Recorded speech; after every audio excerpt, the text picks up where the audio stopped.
Editor's note: the following contains spoilers for Blonde. Blonde portrays Marilyn Monroe as a lifelong victim. As one of Hollywood's sex symbols, it's not difficult to imagine the horrors and trauma that Norma Jean Mortensen might have faced as an actor finding her way in Hollywood in the 50s and 60s. Exploited and often seen only for her physical beauty and allure, Marilyn was loved and hated by many. In Blonde, the film sees that love as an obsession. Some might call director Andrew Dominic bold for his take on Monroe's story, but it's hard to imagine that this movie is made by anyone who sees Marilyn as anything other than a sex object and a perpetual victim.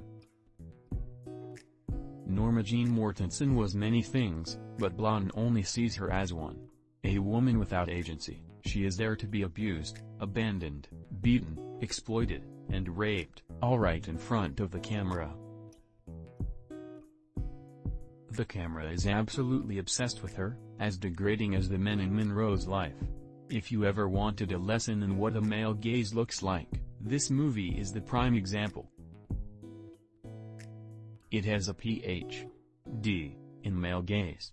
And perhaps on some level, this might fit a movie about Monroe. After all, she spent her life under the male gaze, essentially being pinned to a stereotype she wanted to grow out of. A movie made for men who hate women image via Netflix. It never feels like Blonde is sending a message with the excessive way it uses nudity. Ana de Armas is topless for about a third of the movie, most of the scenes she is alone or in her own mind. In these moments, Monroe is a sex object. She is nearly always sexualized in these scenes, even the horrific ones shoot her at an exploitative angle. In her other scenes, Monroe feels more like a rag doll than a human being.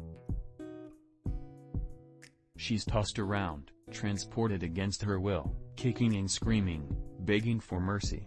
It feels distinctly like this is a movie made for a man who hates women and wants to see successful, talented women get punished. That is the kind of viewer who will devour this movie. There are moments of promise image via Netflix. Yes, there is some depth to Blonde. There are moments when we see sparks of brilliance. Chasey Irvine's camera work is often dreamlike, and the constantly shifting perspectives, aspect ratios, and jumping between black and white and color adds to the chaotic nature of the story. De Armas is a duplicate of Monroe in some scenes, with it nearly being impossible to tell the difference between her and the real Monroe.